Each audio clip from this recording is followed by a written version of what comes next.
Yo, what's up, guys? My name is Flop, and welcome to a new series that I'm going to be posting on this YouTube channel called How to Heal Arena. This is going to be episode 1. We're going to be focused on positioning. In the future, we'll do more episodes, but basically, I'm just going to try to give you all the tools that I can to help you win some games. If you're interested in content like that, please hit this video with a thumbs up. Please subscribe to the channel. It helps me out a ton. And yeah, with that said, let's jump in. So, first of all, let's go over the basics. Basic number 1 is going to be to use your team as a shield.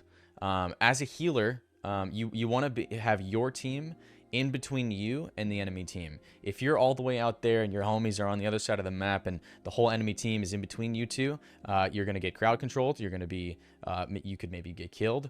Your teammates are going to die. Not a good place to be.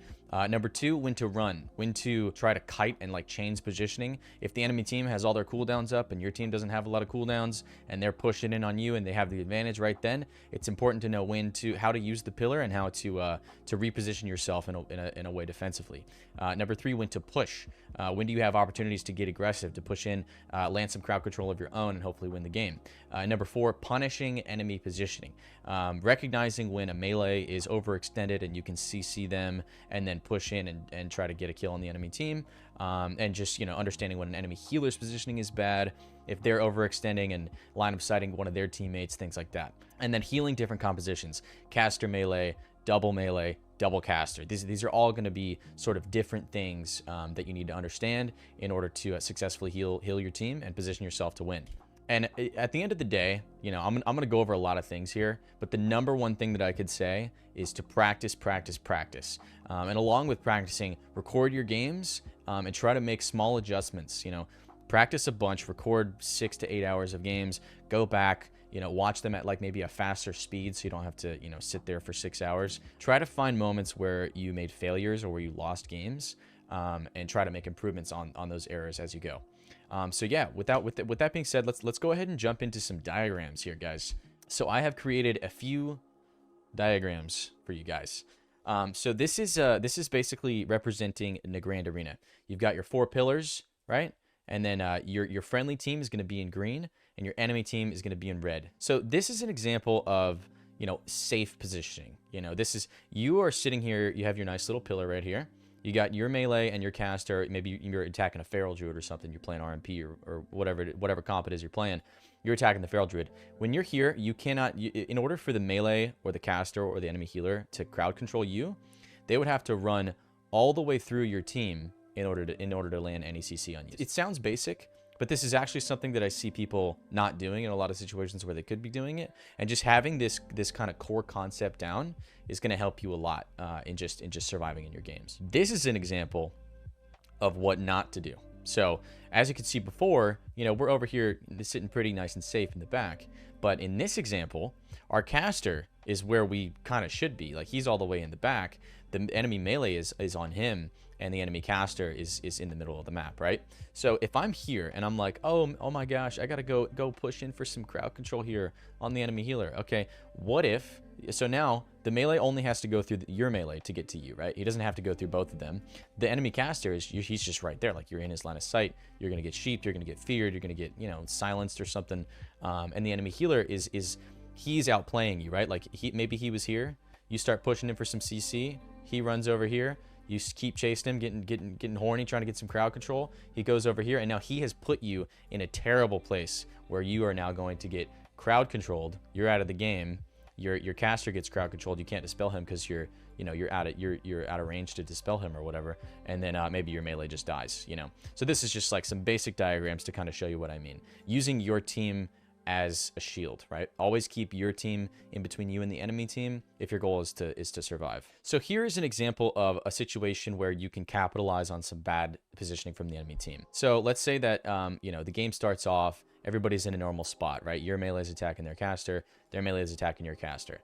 Let's say that their melee comes over here, right, to try to crowd control you. They're attempting to crowd control you, but they have now overextended themselves and can't get dispelled by their healer. If you're playing a Disc Priest, maybe you could fear this guy. Maybe it's a rogue who runs in to try to kidney you. You press fade. Maybe you fade the kidney, maybe you don't, but that gives you 1 second to land a fear on him. Now, this melee is crowd controlled, so that frees up you and your caster to push in, and now you're in what we like to call a classic 2v3 situation. Okay, you have 3 people They have 2. Big advantage, right? So that's just like a small example of how you could capitalize on bad positioning from the enemy melee. We're going to go over 3 different games that I had, one on Druid, one on Paladin, and one on Priest, and we're going to see what mistakes I made, what things I did right, what mistakes the enemy team made, and just kind of get real game examples of what I'm talking about. All right, guys. So here we have a game. I'm playing the very underpowered. Just kidding. We're playing the Paladin, and we're in a classic Feral Druid Affliction Lock mirror, right? So this is melee, caster, healer. The enemy team has a Disc Priest. I'm on a Holy Paladin. Let's jump into this game and see what happens and see if we can learn from anything. So right away, as soon as the game gets started, you can already see that this looks a lot like those diagrams that I just did, right? Enemy healer is sitting back on that pillar. I'm on my pillar. The enemy melee is on my caster, and our melee is on their caster, right? We land a stun on their Affliction Lock. Their melee comes back to crowd control my Feral, lands a stun into a clone. So now my melee is CC'd. He's far away, and we're forced to kind of like retreat a little bit. So my Warlock uses his portal, gets away. So now we get a stun on their Feral. We're doing some damage to him. Things are going pretty good. Everything so far is relatively normal. Both teams are kind of just PvEing. It's just like a big Mythic Plus right now. We're just doing a bunch of damage. So right around this point in the game, you can see that my Feral is at about 70% health. He's getting aggressive. He lands a bash on the enemy healer, and their Feral is dying. The enemy Feral is right here. He's getting killed by my Warlock, and my Feral is getting aggressive. But my Feral is also getting punished. So this Feral is unable to be healed by his healer because of how far apart they are.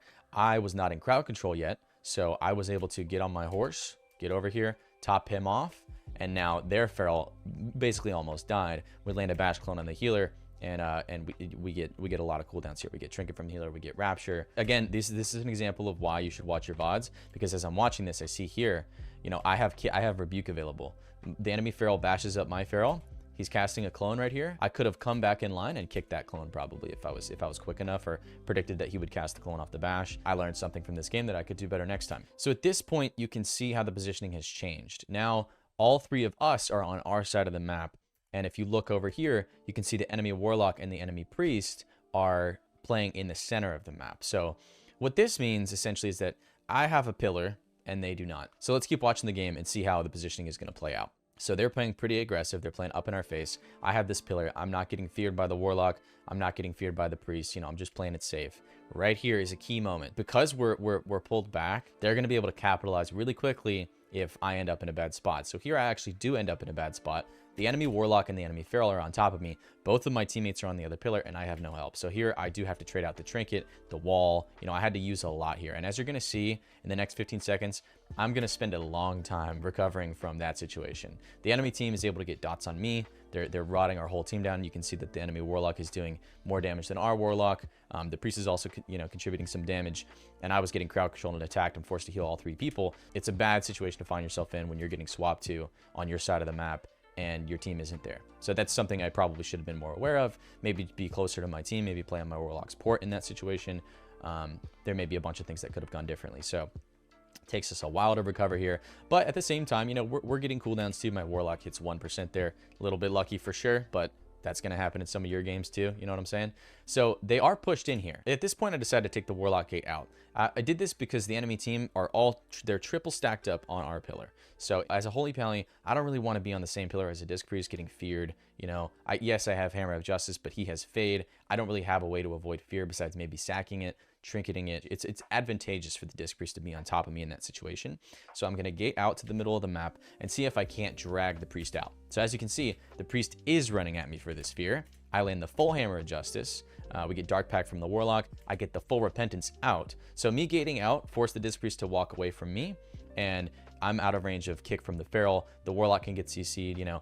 I get CC on him, and now I can give a freedom to myself, recover my positioning, get back on the pillar.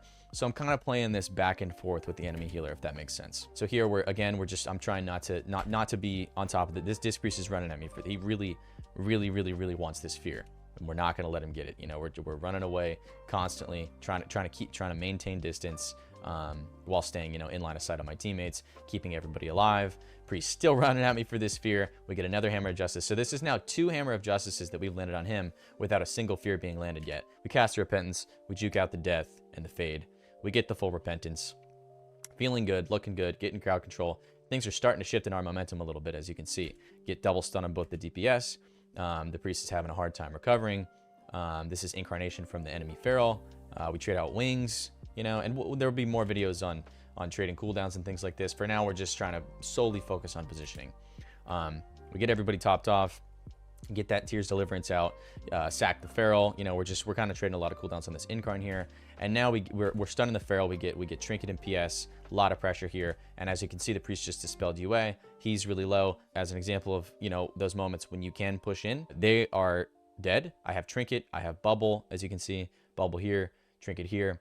And I think the game actually does end here. We get the full hammer justice on the priest. He trinkets and he's unable to keep the feral alive. So games are not going to be, they can be won or lost just based on positioning, but there are a multitude of factors. And my goal with this series is to kind of touch on each one as much as I can, little by little. And then hopefully the bigger picture starts to make sense in the end. All right, for all my druid homies out there, we're on the druid. We're playing Shadow Priest Rogue. Druid is a comp I've been loving lately. I would like to play some more of it after the patch.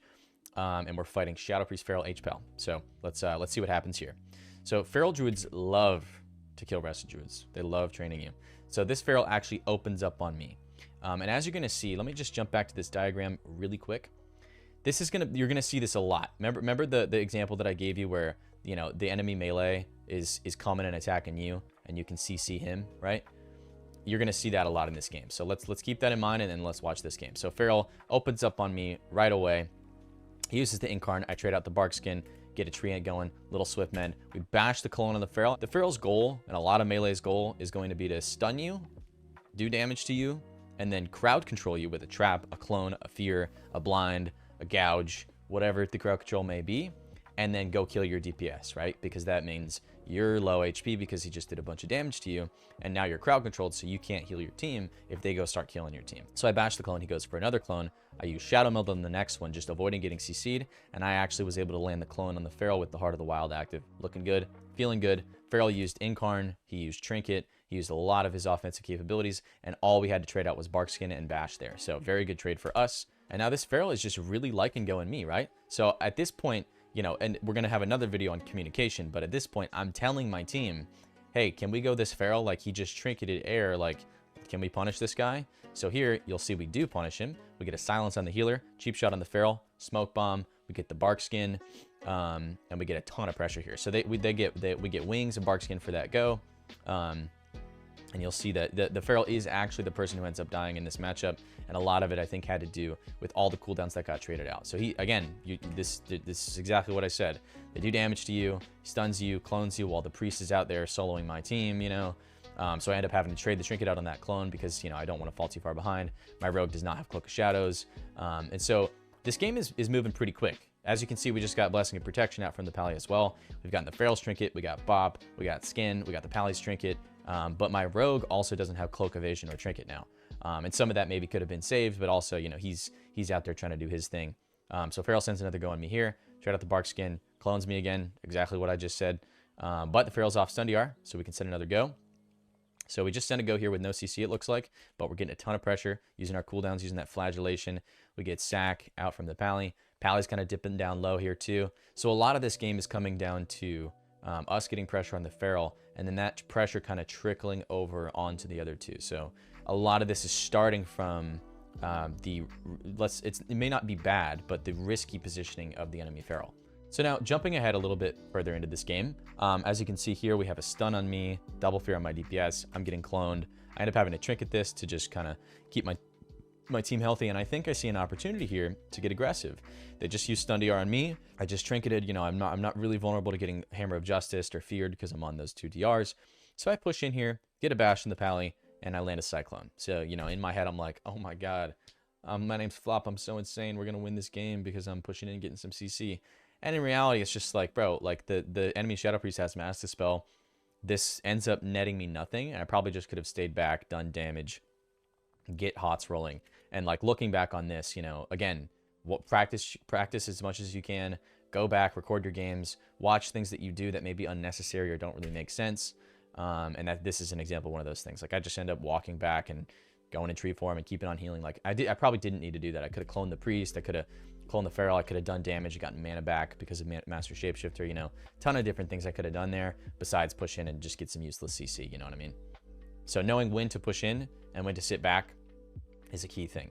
So now this Feral is cycloned. We have stun DR again in 5 seconds, and it's looking good. If the Feral has aggressive positioning, if he wants to attack me and keep pressure on me, he's gonna have to risk getting swapped to and dying. So here we trade out the Iron Bark, another really, really close call. Like, you can tell that, like, yes, the Feral is like, we're getting cooldowns because the Feral is pushed in, but they're also getting cooldowns from us. So like, it's positioning is not always like super black and white. Like, yes, there may be downsides, you know, but it's a lot of it is just trade-offs. Like, if you're going to be in a certain situation, it's got to be worth it, you know. If it's not worth it, if you're not getting value for being where you are, then it's probably not a great idea. So Pally ends up having to push in here to help his Feral, so he ends up getting stunned into a full fear. We're getting pressure, ton of pressure on the priest actually right now. Get the fade, send another go onto the Feral, just kind of weaning a little bit. Pally presses wings, they incarn. So here is another important moment. The Feral presses incarn, the Pally has wings. They are immortal because Avenging Wrath is an insanely good defensive cooldown, and they're also doing a ton of damage because of incarnation. So if I rewind here for a second, as soon as I see these cooldowns popped, you know, I'm in the middle of the map. Not a great place to be. They have stun DR, they have fear DR. This is a recipe for disaster. So I immediately pop that stampeding roar, get into a safe position behind my priest, get hots out on my team, get hots on myself just in case they try to swap. Feral again pushes up on me. I bash the Feral and he trinkets. Again, this is that same diagram. Melee pushes in on you, you crowd control him, and we net a trinket for that, which is actually huge and ends up being a big deal later in the game. He does get our trinket for that, right? So we're kind of like racing here. He attacked me, got my trinket, and I bash him, and I get his trinket, right? But let's see, you know, who can make more value of it. Feral's trying to clone me. We're going back and forth, in and out of the room, avoiding those clones, not letting him swap around and get pressure. He ends up just cloning the rogue. We push in, get a full fear on the Pally because of the Paladin's positioning. He's not back in a room. He's kind of forced to be in the middle of the map because of the positioning of the Feral. Get the full fear, the full kidney. We get the MD comes out. He gets silenced, and the Pally has to bubble. So now he bubbles, sacks, and I think he's still afraid of him dying, so he ends up using Bop. Questionable, maybe he didn't have to use the Bop, but he did, and a lot of that happened because of the pressure that we have. Feral ends up using Wall as well, and we're just getting a ton of cooldowns, right? Now, pause. Look at the positioning. Where is the enemy healer? He's on top of me. The enemy healer is on top of me, crowd controlling me. Both my DPS are relatively healthy. They're not below 50% health. His DPS is below 50% health with 4 seconds left on stun DR. So this Feral is in a huge amount of danger right now.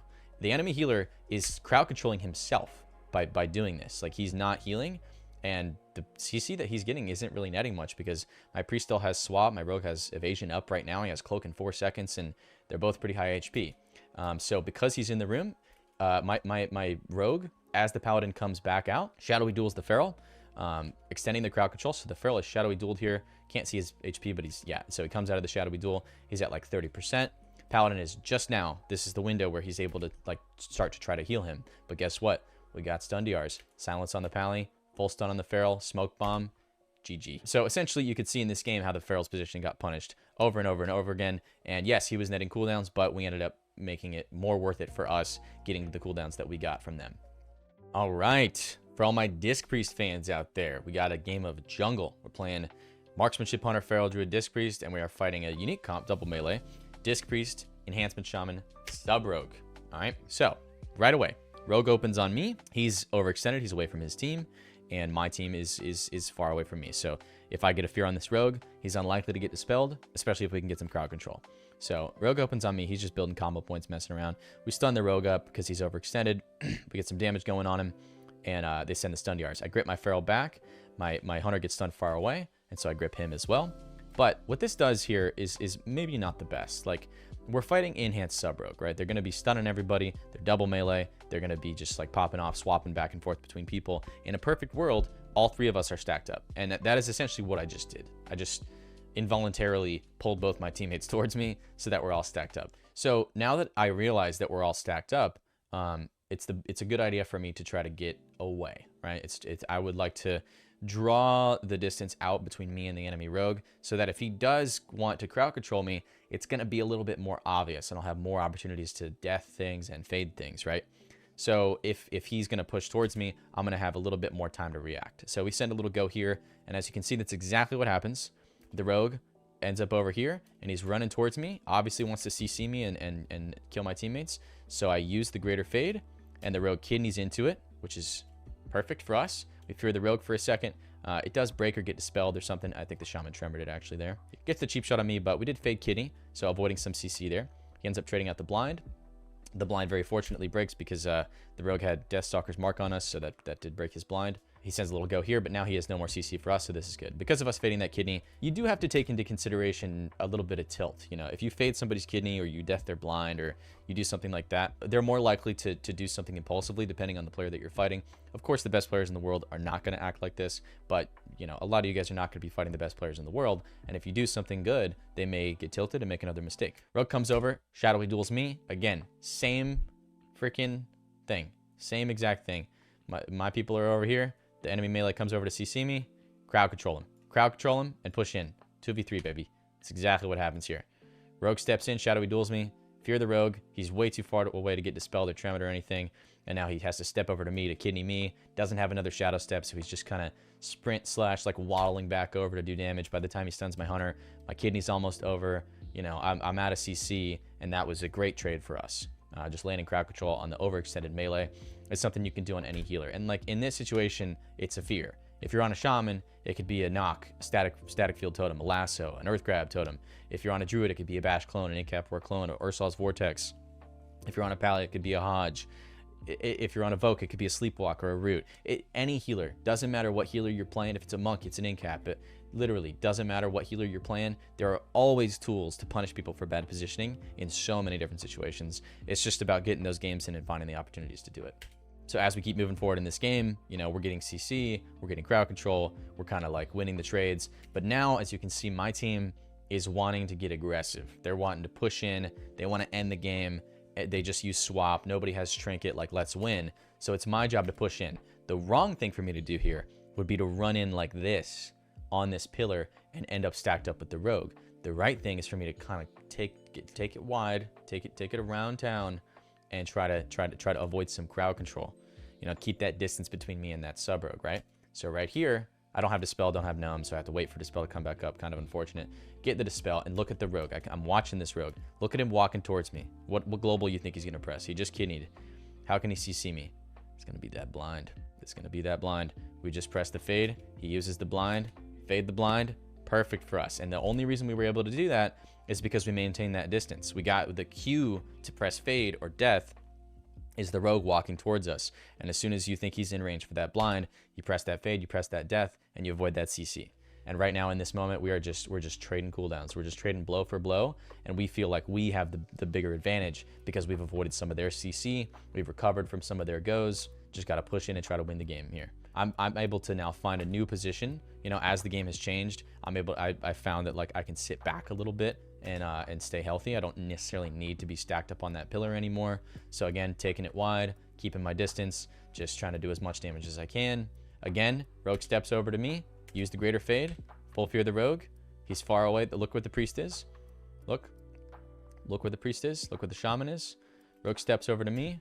We press that fade, fear the rogue, out of range of dispel, and we got a little 2v3 situation going on here. If they both get CC'd, we get the full stun, full trap.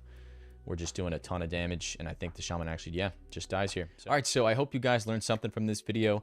Please, please, please, down in the comment section, let me know if there's anything I missed, anything you want to hear more of. You know, this is episode 1. I'm just starting out trying to figure out how to make these videos and make them as good as I can for you guys. So please give me your feedback, and I hope you have a wonderful rest of your day, night, morning, wherever you are in the world, whatever you got going on. Keep killing it. You're awesome. See you soon, guys. Peace, peace.